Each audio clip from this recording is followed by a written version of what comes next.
Hello. ഇപ്പോൾ പൊതുവേ uniform season ആയതുകൊണ്ട് തന്നെ എല്ലാ തയ്യക്കടകളിലും ഒരുപാട് നല്ല തിരക്കുള്ളൊരു സമയമാണ്. കാരണം വെച്ചാൽ കല്യാണ സീസണും കൂടിയാണ്. അപ്പം യൂണിഫോമിൻ്റെയും കല്യാണത്തിൻ്റെയൊക്കെ ആയിട്ട് നമ്മുടെ ഷോപ്പിൽ നല്ല തിരക്കുണ്ടായിരുന്നു. അപ്പോൾ എന്തായാലും ഇന്നത്തെ യൂണിഫോം സെറ്റിൻ്റെ വർക്കൊക്കെ കഴിഞ്ഞിട്ടുണ്ട്. അപ്പോൾ ഇതൊക്കെ നമ്മൾ സ്റ്റിച്ച് ചെയ്ത് കഴിഞ്ഞിട്ട് പുറത്ത് കൊടുത്ത് ബട്ടൺസൊക്കെ അടിച്ച് കൊണ്ടുവന്നതേ ഉള്ളൂ. അപ്പോൾ അതൊക്കെ നൂലൊക്കെ കട്ട് ചെയ്തിട്ട് ഞാൻ അയൺ ചെയ്തൊക്കെ എടുക്കുവാണ്. പിന്നെ അതുപോലെ തന്നെ യൂണിഫോം എന്ന് പറഞ്ഞാൽ പണ്ടത്തെ പോലെയല്ല. ഇപ്പോഴത്തെ യൂണിഫോമിലൊക്കെ എന്ന് പറഞ്ഞാൽ ഒത്തിരി ജോലിയാണ്, ഒരുപാട് പാച്ച് വർക്ക് വെച്ചിട്ടുള്ളതൊക്കെ ആയതുകൊണ്ട് നല്ല ജോലിയാണ്. അപ്പം അതൊക്കെ ചെയ്ത് വരുമ്പോൾ തന്നെ ഒത്തിരി സമയമെടുക്കും. പോരാത്തതിന് അയണിങ് എന്ന് പറഞ്ഞാൽ ഒരു വലിയ കടമ്പയാണ്.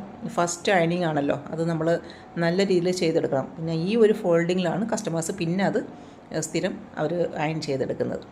അങ്ങനെ ജോലികളൊക്കെ കഴിഞ്ഞ് വീട്ടിൽ വരുമ്പോൾ ക്ഷീണിച്ച് വരുമ്പോൾ അതാ ഒരു കപ്പ് ചായയുമായിട്ട് ഇങ്ങനെ ഒരു സ്ഥലത്ത് വന്നിരിക്കാനാണ് എനിക്കിഷ്ടം.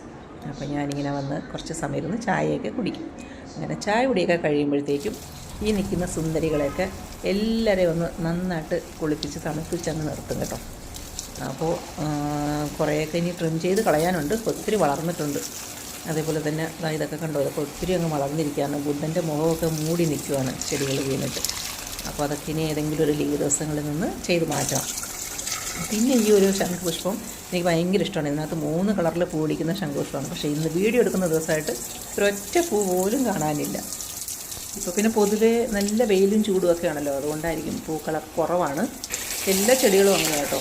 നന്നായിട്ട് വൈകിട്ട് ഞാൻ വെള്ളം ഒഴിച്ച് നിർത്തും. കാരണം വെച്ചാൽ വെയിൽ കൊണ്ട് വാടിയാണ് നിൽക്കുന്നത്. പിന്നെ ഈ ഒരു പ്ലാന്റ് ആണെങ്കിൽ എനിക്ക് റോഡ് സൈഡിൽ നിന്ന് കിട്ടിയതാണ്. ഞാൻ നോക്കുമ്പോൾ ഒരു ദിവസം ഒരു ബട്ടർഫ്ലൈ അനങ്ങുന്ന പോലെ തോന്നി. അങ്ങനെ അത് നോക്കിയപ്പോൾ ഒരു കുഞ്ഞു പ്ലാന്റ് ആയിരുന്നു. അതുകൊണ്ട് ഞാൻ എടുത്തിട്ട് വന്നിട്ട് അപ്പോഴേ ചട്ടിയിൽ വെച്ചത് ഇത്രയും വലുതായിട്ടുണ്ട്. പക്ഷെ ശരിക്കും അതിങ്ങനെ അനങ്ങുന്ന കാണുമ്പോൾ ബട്ടർഫ്ലൈ പറക്കുന്ന പോലെയാണ് അതിൻ്റെ ഷേപ്പൊക്കെ ഉള്ളത്. അപ്പോഴേക്കും നല്ല മഴക്കോളൊക്കെ ആയി. അപ്പോൾ ഞാൻ വെള്ളമൊഴിക്കലൊക്കെ അങ്ങ് നിർത്തി കേട്ടോ. എന്നിട്ട് ഞാൻ അടുക്കള ഭാഗത്തേക്ക് പോയപ്പോൾ അവിടെ ഓറഞ്ച്, ഇത് 2-3 ദിവസമായിട്ടേ ഞാനിങ്ങനെ വിചാരിക്കുക എടുക്കണോ. അപ്പോൾ കുറേ ഉണ്ടെങ്കിലും ഈ ഒരെണ്ണം മാത്രമേ ഉള്ളൂ കേട്ടോ പഴുത്തതായിട്ട്. പിന്നെ കാണാൻ നല്ല ക്യൂട്ടായിട്ടൊക്കെ ഉണ്ടെങ്കിലും കഴിക്കുമ്പോൾ അത്ര രസമൊന്നുമില്ല കേട്ടോ. കട്ട പുളിയാണ്. അതുകൊണ്ട് തന്നെ ഞാനത് ഇങ്ങനെ നാരങ്ങ പിഴിയുന്നത് പോലെ പിഴിഞ്ഞിട്ടാണ് എടുത്തത്. പിന്നെ അത് കഴിഞ്ഞിട്ട് നമ്മുടെ ചീരത്തോട്ടത്തിലോട്ട്, വലിയ തോട്ടമൊന്നും അല്ല കേട്ടോ, ഒരു കുഞ്ഞു സ്ഥലത്ത് ഞാനിങ്ങനെ ഇട്ട് നട്ടതാണ്, വിത്തിട്ട് പിടിപ്പിച്ചതാണ്.